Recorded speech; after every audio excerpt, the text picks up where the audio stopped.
Bonjour, la correction est-elle enfin terminée? C'est ce que nous allons voir dans l'analyse du jour. Mais avant de commencer, n'oubliez pas de vous abonner, de mettre un petit pouce bleu et de laisser un commentaire.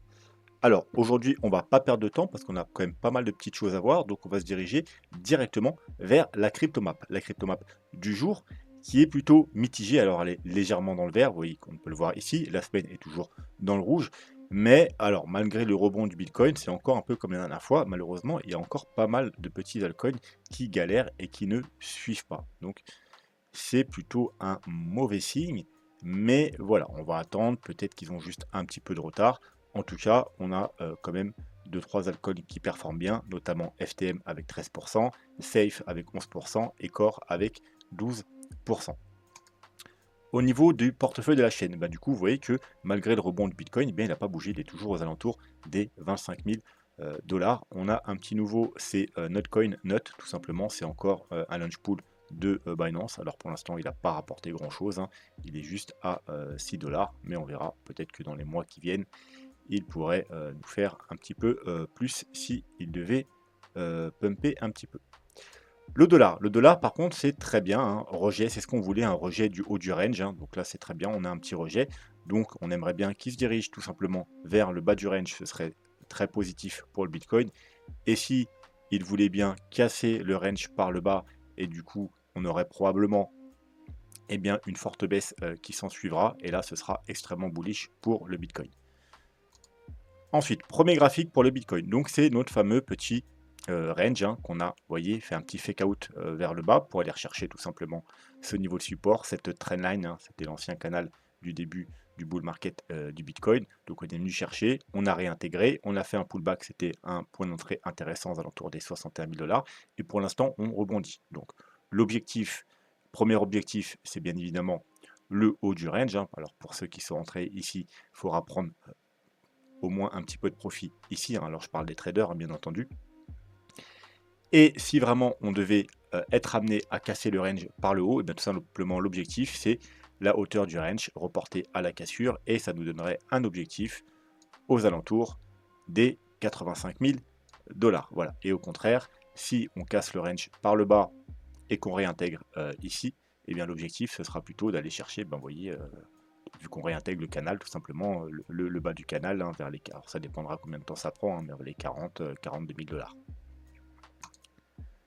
Ensuite, deuxième graphique, c'est notre petit bull flag.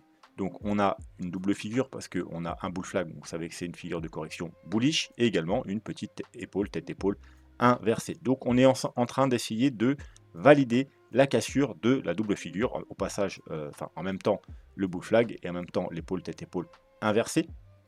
Donc on a eu une clôture daily ici. Maintenant, il faut une bougie de confirmation. Alors pour l'instant, vous voyez qu'on a une bougie rouge.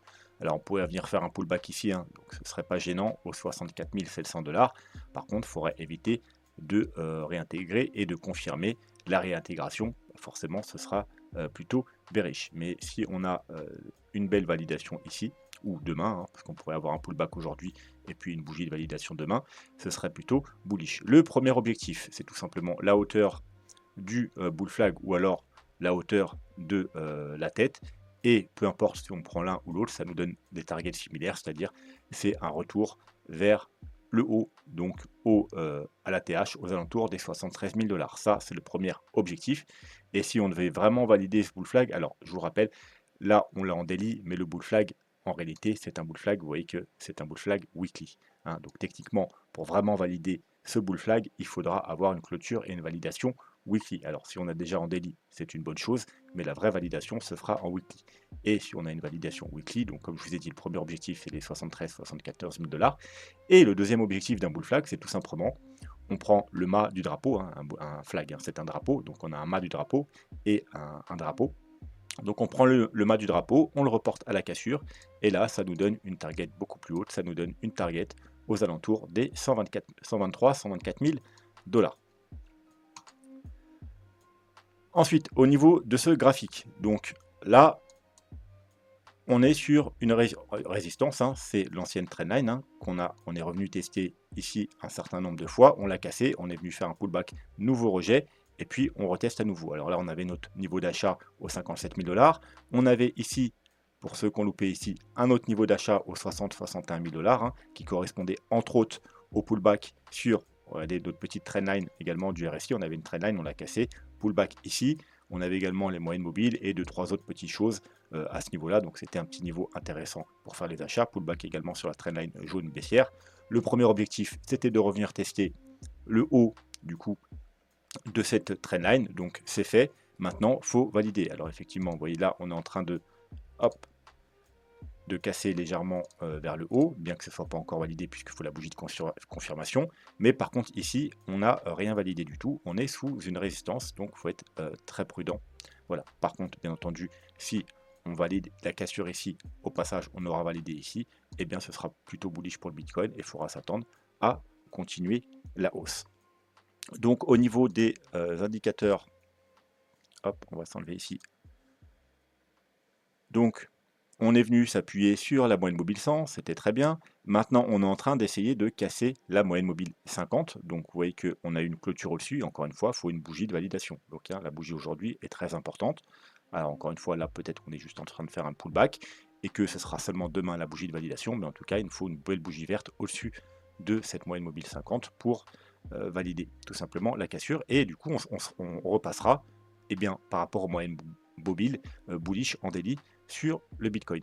Si on prend les moyennes mobiles exponentielles, c'est un peu la même histoire, sauf que là, on a validé, hein, vu qu'on a une franche cassure. Donc là, quand vous avez une franche cassure comme ça, c'est validé, vous n'avez pas besoin de bougie de confirmation. Donc maintenant, je pense que ces moyennes mobiles seront les plus importantes à surveiller, parce qu'on pourrait avoir un pullback hein, sur ce niveau-là. Vous voyez qu'une fois qu'on l'a cassé ici, on est venu faire résistance, résistance, résistance, résistance, résistance. On l'a enfin cassé, c'est pour ça qu'on a une grosse bougie haussière. On pourrait venir faire un pullback ici, au niveau des 63 000 dollars. Mais on va dire que c'est le niveau à tenir. Pullback, oui, ça peut être déjà, ça pourrait être un bon niveau pour les retardataires pour essayer de chercher un point d'achat. Par contre, si on réintègre, c'est plutôt, ce sera même très bearish. Voilà, donc maintenant, il faut éviter de repasser en dessous les 63 000 dollars. Voilà, c'est le niveau à pas casser. Voilà, si on vient faire un pullback ici, pourquoi pas pour repartir à la hausse, mais casser les 63 000 dollars, eh bien voilà, on annulerait en fait hein, ce qu'on a fait, hein, ces petites moyennes mobiles qui nous font résistance hein, depuis le 12 avril. On les a enfin cassés, les réintégrer, ce serait extrêmement bearish. En même temps, bien, on réintégrait cette figure-là. Ça nous ferait également un rejet également de cette figure-là. Donc voilà, tout ça, ce serait vraiment pas très bullish. Ensuite, au niveau des weekly, bon, bah, le support, que ce soit en moyenne mobile traditionnelle ou exponentielle, le support qu'on surveillait ici, il a bien fonctionné. Donc maintenant, on va se remettre là, hop. Et bien tout simplement, faut tenir ce support. Donc en weekly, en aucun cas, il faut repasser en dessous les 57 000 dollars. Sinon, on aurait probablement une très grosse chute parce qu'on n'a pas grand-chose en dessous, tout simplement. Au niveau d'Ishimoku, eh bien, on est sous une résistance. Alors là, au niveau du prix, on est sur une double résistance, c'est-à-dire il y a le nuage, hein, c'était l'objectif, rappelez-vous, quand on a récupéré la Kijun, le premier objectif, c'était d'aller rechercher le nuage, c'est fait. Maintenant, eh bien, il faut sortir du nuage. Également sur la lagging span, on a une triple, excusez-moi. Donc on a le nuage et on a également ce plat de Kijun, vous voyez, qui fait résistance aussi. Donc double résistance sur le prix.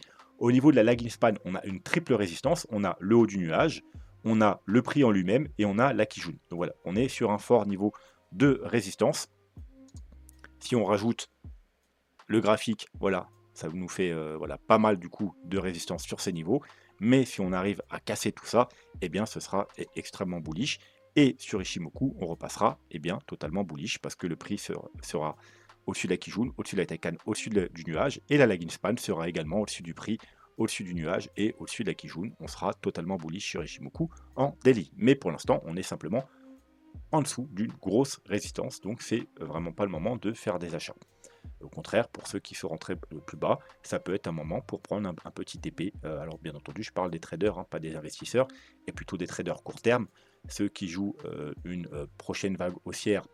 Alors ça, rien ne vous empêche de prendre un petit TP de sécurité, voilà, mais ensuite les targets seront beaucoup plus hauts. Hein. Je pense que la première vraie TP à prendre, ce sera au niveau des 73-74 000 dollars, et ensuite bien plus haut.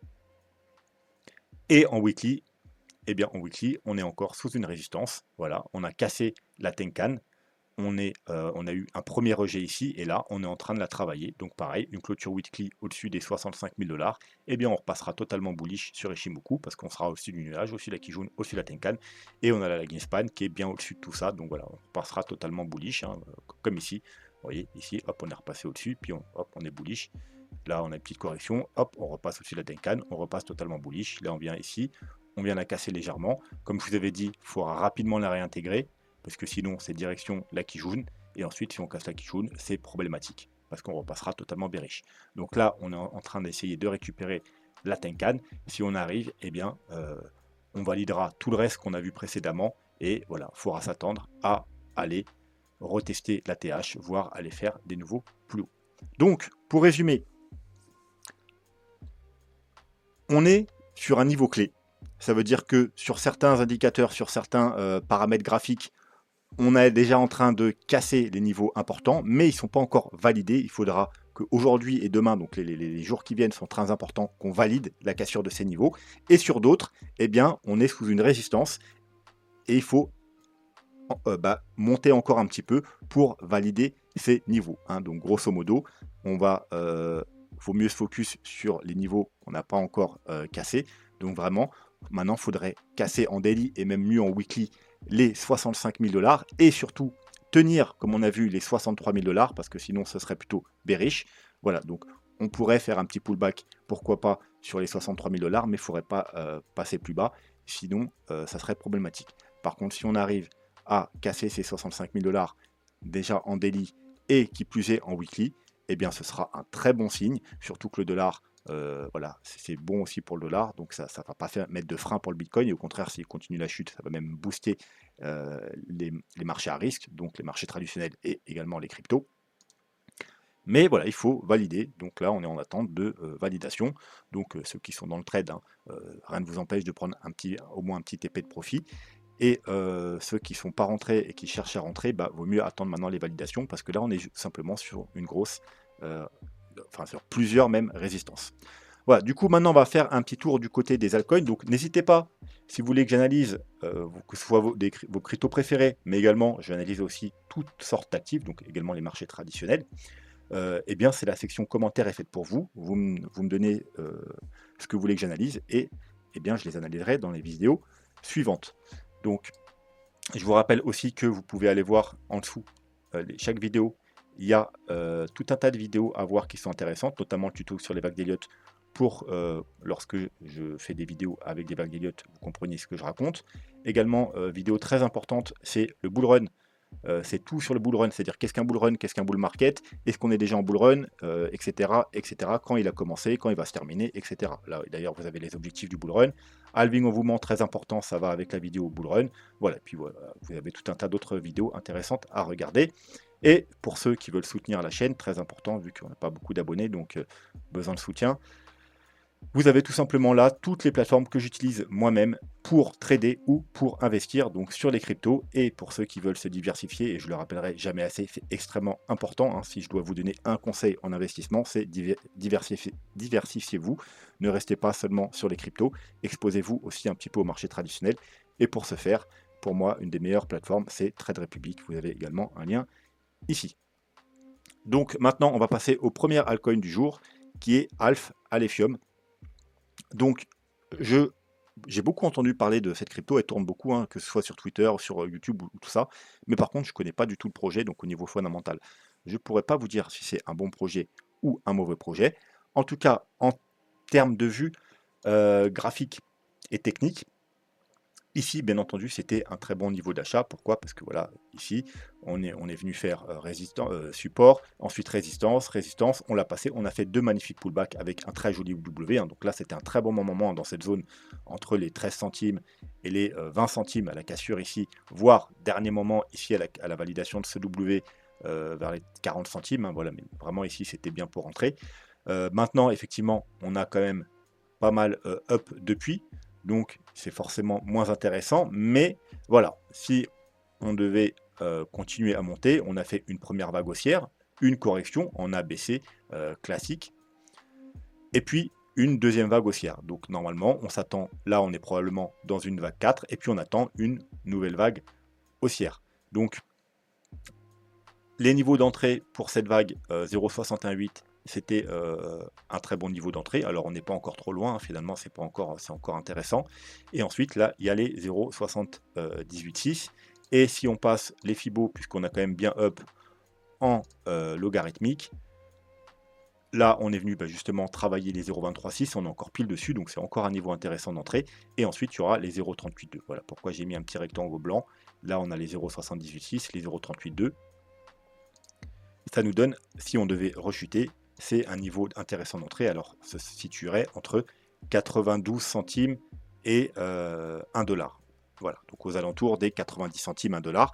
Si jamais on devait casser, bien entendu, ces 0,618, donc les 1,59 $, ici, il y aurait un très bon niveau d'entrée. Vous voyez, c'est le niveau qu'on a travaillé un peu ici.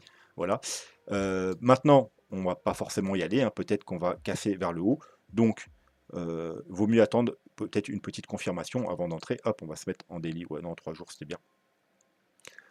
Plutôt que d'acheter, alors effectivement, on est sur un niveau intéressant, hein, parce que on est quand même par rapport au sommet à moins 52%, donc bien évidemment c'est toujours plus intéressant d'acheter ici, mais il faudrait attendre une petite validation. Donc comme vous voyez, on a le Fibo 0,5 ici, hein, qui a fait support ici, puis résistance, et là pratiquement résistance. Donc repasser au-dessus de ce niveau, et au passage casser cette trendline, donc plutôt dans le sens, ça va plutôt dans ce sens-là, en premier casse la trendline, et validation par casser ce niveau, c'est-à-dire les 1,98, bon arrondissons aux 2 $, eh bien ça peut être un bon niveau d'entrée, si bien entendu vous croyez au projet et vous pensez qu'il va continuer à monter. Voilà, attendre la cassure des 2 $, pour entrer, parce que là vous entrez sous résistance, c'est pas terrible. Alors si on revient tester là, ça peut être également un niveau intéressant, et si on vient là, c'est très intéressant, bien entendu aux alentours des 1 $.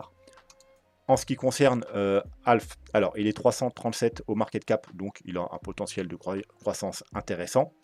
Par contre, offre en circulation, il a que 7%. Alors, il a que 7%. En temps normal, je vous dirais, eh bien, c'est pas terrible, puisque du coup, il reste 93% de l'offre à être émise.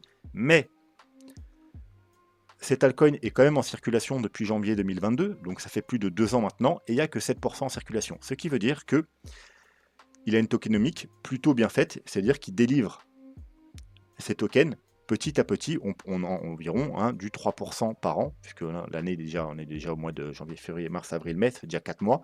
Donc on peut dire qu'à peu près 3% par an.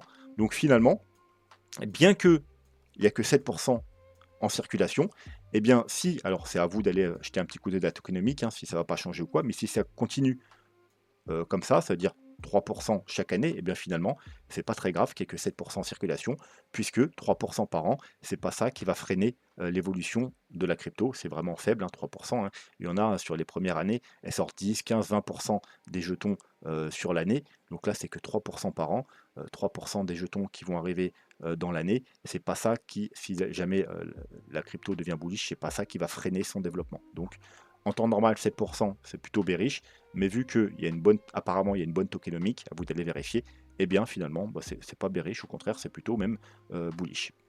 Ensuite, elle est disponible sur un certain nombre de plateformes, notamment Gate.io, MEX, BitGex, etc. Donc, on va dire des plateformes de seconde zone. Mais elle n'est pas disponible sur les grosses plateformes. Donc on l'a ni sur KuCoin, on l'a ni sur Kraken, on l'a ni sur Coinbase, on l'a encore moins sur Binance.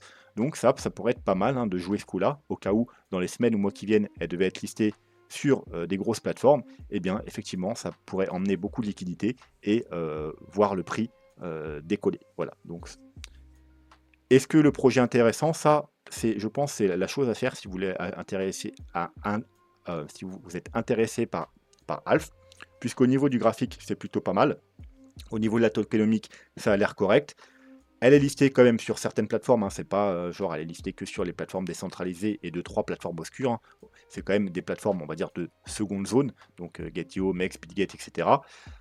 ConEx, voilà, donc c'est pas non plus les plateformes que personne connaît, mais elle est listée sur aucune plateforme de premier plan, donc ça peut être un petit coup sympa à jouer, mais je vous conseillerais quand même d'aller voir un petit coup d'œil du côté de la tokenomique, et bien entendu du fondamental, voir si le projet c'est un projet qui tient la route. Mais en tout cas, voilà, c'est plutôt une crypto intéressante. Et on va finir cette vidéo par Engie. Alors c'est pas une crypto, c'est tout simplement Engie, vous devez connaître, hein, c'est fournisseur d'énergie, etc. Une action française. Donc qu'est-ce qu'on a là? Alors là, on est en 6 mois, hein. J'ai mis 6 mois parce que voilà, on a quand même pas mal d'historique depuis 2005 et qu'en 6 mois, on avait un énorme range. Vous voyez le haut du range ici, le bas du range ici, le milieu du range ici, hein, vous voyez qu'il a fait résistance, résistance avec le petit fake out et une fois qu'on l'a cassé ici, eh bien, on est venu rechercher le haut du range et là, on a cassé le haut du range. Donc effectivement, là, c'était un bon niveau d'entrée au niveau des 14, la cassure du range, hein, pour jouer eh bien, une continuation haussière, voire même hop, un objectif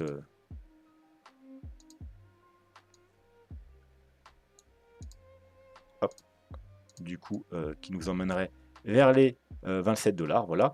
La cassure est confirmée parce que là, on est en 6 mois, donc la cassure est totalement confirmée. Donc, alors, acheter maintenant, alors vous allez me dire, en termes de pourcentage, on n'est pas si haut que ça, hein, donc ça peut être intéressant. Personnellement, je surveillais cette crypto, mais voilà, comme on était sous résistance, je ne l'avais pas acheté, et puis voilà, cassure, je ne l'ai pas joué non plus. Et voilà, en fait, on est un peu. Vous voyez, si on met aussi une ligne, on met ici sur le dernier top, voilà. Alors, on va même passer en mensuel, vous voyez. Alors, maintenant, si vous voulez entrer, il faudrait peut-être attendre la validation en mensuel, parce que si on a le temps, hein, c'est pas des cryptos. Hein. Du dernier sommet, du ATH, hein, la cassure du ATH, la validation mensuelle de l'ATH, ça peut être un bon niveau pour entrer. Personnellement, moi, j'attendrais plutôt un pullback. Hein. Je vais me remettre dans mon graphique 6 mois. Voilà, si on pouvait avoir un joli pullback, du coup, sur ce niveau-là, hein, parce que ça n'a pas encore été fait, ce serait intéressant au niveau des 13, plutôt des 14 centimes, ça pourrait être un meilleur point d'entrée. Par contre, si on devait réintégrer, il faudrait peut-être sortir, parce qu'il y a risque de retourner dans cette zone-là. Vous voyez ici, hop, voilà, dans cette zone-là, qui serait un très bon niveau de support d'ailleurs, hein, et donc un niveau intéressant pour chercher des achats. Voilà, donc premier niveau intéressant d'achat, les 14, deuxième niveau, aux alentours entre les 10 et les 11 $. Voilà, et puis si on continue à EP, et ben je vous ai dit, hein, l'objectif, ce sera les, alors, je ne sais plus combien on a dit, c'était à peu près les 26, à peu près x2, hein, à peu près les 26 $. Voilà, c'est tout ce que j'ai à dire sur cette action. Donc plutôt bullish, hein, elle est en train, elle valide la cassure, elle a validé la cassure d'un range qui dure quand même. Hein. On est parti du stretch de 2005, donc ça fait pratiquement 20 ans. Hein, donc on casse un range de 20 ans, donc forcément c'est extrêmement bullish. Donc c'est une action intéressante. Personnellement, comme je vous ai dit, j'ai un peu loupé ici. Puis j'ai pas mal d'actions françaises dans mon portefeuille, donc finalement je suis pas rentré dessus. Mais voilà, pour ceux qui aimeraient rentrer dessus. Je pense que c'est quand même intéressant. Et encore mieux si on devait faire un pullback ici, puisqu'en plus, voilà, si on avait des clôtures du coup en dessous de ce niveau, on pourrait en sortir avec très peu de pertes du coup. Voilà, donc moi j'attendrais personnellement un pullback ici. Et puis si on devait clôturer en dessous de ce niveau, je ressortirais et j'attendrais soit qu'on revalide une cassure haussière, soit qu'on vienne sur ces niveaux qui seraient encore plus intéressants, un très gros niveau de support aux alentours des 10 ou 11 $. Voilà, on va s'arrêter là pour aujourd'hui. J'espère que la vidéo vous a plu. N'hésitez pas à vous abonner si ce n'est pas déjà fait, un petit commentaire, ne serait-ce que pour demander des analyses ou même juste pour soutenir la chaîne, et un petit pouce bleu, ça fait toujours plaisir. Sur ce, je vous souhaite une très bonne soirée et je vous dis à demain. Tchuss.